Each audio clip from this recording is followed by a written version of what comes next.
Hi everyone, I'm Stephanie Orell, and today I will do my end of the year review of the top 5 media categories that I have consumed as a consumer, as a reader, as a watcher, and end with my number one word, which I do every year. Think about a word that I'm going to bring into my life throughout the year, so that's the ending. I'm going to start with books. And in no particular order, my top 5 reads of the year. First is Resistance, My Life for Lebanon by Zohar Beqara. I came across this book as I was pretty interested in what was happening politically in Israel, Palestine, and Lebanon, and found her story fascinating. She was arrested and imprisoned after attempting to assassinate a political leader. The story is fascinating. Her memoir essentially is what this is. A really important read, I think, for history, but also for understanding a woman's point of view in having a pretty precarious and dangerous imprisonment. Number 2, Camilla Lackberg. I think that's how you say it. I love her books. I came across her a while ago and have read almost all of her novels. They are mysteries or psychological thrillers, so to speak. This one is Silver Tears. I'm actually not quite finished with this, but should finish it this weekend. I love her as a writer. Really encourage you to take a look in her whole library of books. One thing that's pretty compelling, you will notice a theme here, is that her characters are generally women. Keeping in the theme, Down Girl, The Logic of Misogyny by Kate Manne. Fantastic book, very heavy thinking, but not too dense in terms of its academic context. Important, I think, for the time period we're in, where a lot of younger girls, to me, don't have great access to more feminist-focused texts. And this one is a compendium, gives a lot of real-life examples, and helps us see clearer what misogyny is and how it gets played out in everyday life. Switching, French text, Le IA m'a tué. What this says is AI killed me. And the story is fantastic. It's a professor who finds out someone searching on ChatGPT about him, and it says that he died. And many people come across this, that ChatGPT is saying he's dead, but he's not dead, evidencing ChatGPT is not always correct, but then going more philosophically into what is AI, what does it rob from us, what does it offer, if anything, and exploring that from both a personal and a philosophical level. If you read French, it's a must read, I think. And then this was a return to Michel Foucault, The History of Sexuality, and he wrote a series of books. This is volume number 1. I've read all 3, but I went back to this one because I'm writing a book with students related to sexual assault. And I think one of the most fascinating parts of this text for me had to do with the concept of confessing our personal trauma narratives and how that can sometimes really be problematic. Not in that the telling itself is problematic, but how it's framed in a Western misogynistic culture that almost voyeuristically listens and attends to these stories. That is a much more complex discussion than what I'm offering it here now. But I do think it's this book is worth a return to if you are interested in 20th century philosophy and the dynamics of the development of the Western world. Top 4 TV shows. I had to do 4 TV shows and 3 movies because I consume more television, although I don't really watch TV that much. So if I liked it, it's really good. That's the underscore here. Although the first one I'll say is The Pitt. I loved The Pitt. My husband did not like The Pitt because he's a total ER fan and does not think it was as compelling as ER, and he made me watch ER instead of watching The Pitt one night. Yeah, exactly. I thought The Pitt was great. I learned some things from it. I felt some things from it. And I thought about different personalities of doctors. For me, it was useful as a takeaway to think about what the experiences of doctors and also how different personalities come across differently in the setting of healthcare. Number 2, Deceitful Love. This is in Italian. Loved it. Totally flipped the norm of roles in the love relationship, and it's a younger man and an older woman. And for me, I really enjoyed watching an older woman be the protagonist and have a sexually expressive life. I thought it was beautiful. I love Italian. I enjoyed watching the whole thing. Worth it. 3, America's Sweethearts. Now, this is about the Dallas Cowboy cheerleaders. There are a lot of people, friends of mine, who thinks that this was not a great idea for me to be watching, but I gotta tell you, those girls are fantastic dancers. And I dance. I enjoyed the choreography. I enjoy the leadership of the Dallas Cowboy cheerleaders. Kelly Finglass, follow her on Instagram. I find her pretty inspirational.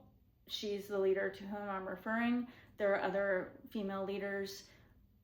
They're compelling, they're driven, they're focused. And as a dancer that is not as good as, or never was as good as Dallas Cowboy cheerleaders, I find their specific understanding of what makes a good, dedicated athlete, which is what the cheerleaders are, in my opinion, to be quite proficient. Proficient is not even a nice enough word to use. I really enjoyed the show. 4, crazy show, got crazy as I was watching it, The Hunting Wives. Now, I don't know, it was weird, but it was good, and I liked the female characters. I mean, clearly I like female characters. They were all very different. I think at the end, the story kind of lost its character strength, so to speak. There were some things that happened that it was like, okay. But overall, very good religious references, very good cultural study, very good understanding of the dynamic between women, and very dramatic acting. So entertaining, above all. Top 3 movies, not all from this year, but all watched this year. Number 1, Water. That movie is such a great love story, has so many implications related to a woman falling in love with a creature created, trapped by man, what the implications are of this. And to me, it was a highly spiritual film. That's probably my greatest takeaway. It was an Academy Award-winning film. And I have been studying Academy Award-winning films to think about what elements they all share in common. So the question, what elements does a great story show us? And being interested in spirituality, it strikes me that so many of them, and Water in particular, have a spiritual underpinning. This movie definitely does, definitely worth your time. Number 2, Lou, Allison Janney. Fantastic. Not well advertised in my opinion, or I just came across it. I think she is an incredible actress, and this movie is about her kicking some you-know-what. Great thriller, excellent story, loved it, would watch it another time. She's so striking to me, and by the way, I had brunch in a restaurant with her right next to me. That was also exciting. So definitely a must watch if you like strong female characters and any kind of psychological thriller, which is a favorite of mine.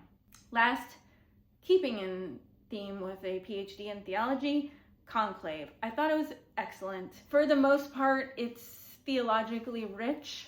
There may be some things that are a little watered down, but that's what happens when we take something from academic study and turn it into Hollywood. It just is what happens. But overall, the dynamics, the questions, the struggles that are presented, worth our study, worth our watch, thinking about what happens when the Pope is potentially not the strongest leader for the church, for the Catholic Church, and what happens when the Pope lives into the reality of being a leader and accepting the role as a leader. All of these things are worth thinking about. And what does it mean to conduct ethical leadership for a religious group? Another takeaway from that film for me relates to what I try to teach students, that our faith and our doubt can live parallel to one another and actually enrich each other. And that was a lesson I think communicated well by the movie. My top 2 songs, one in Italian, one classically American. Giussi Ferreri, she wrote a song, my most played song of the year, I am for sure, Amore Capoeira. Pretty sure I'm saying that right. Sean Kingston does a refrain in it. Excellent, excellent song. Lots of liveliness, lots of energy.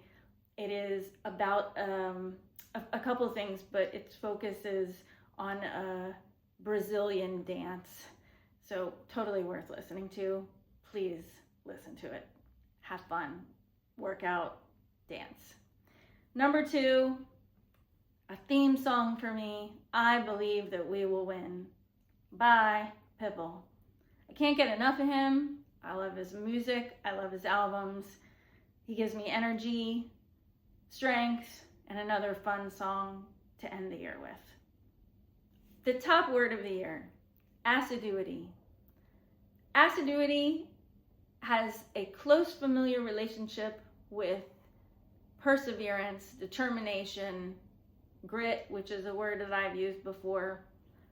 But it adds a little focus to these words, and that is to pay close attention to detail to what you are doing. For me, the idea is to bring into your determination a radical presence of being in what you are doing in any given moment, living into that fully, feeling it fully, positive, negative aspects of it, and moving through it, being assiduous, sticking to it, being there, being present, being alive. Thanks.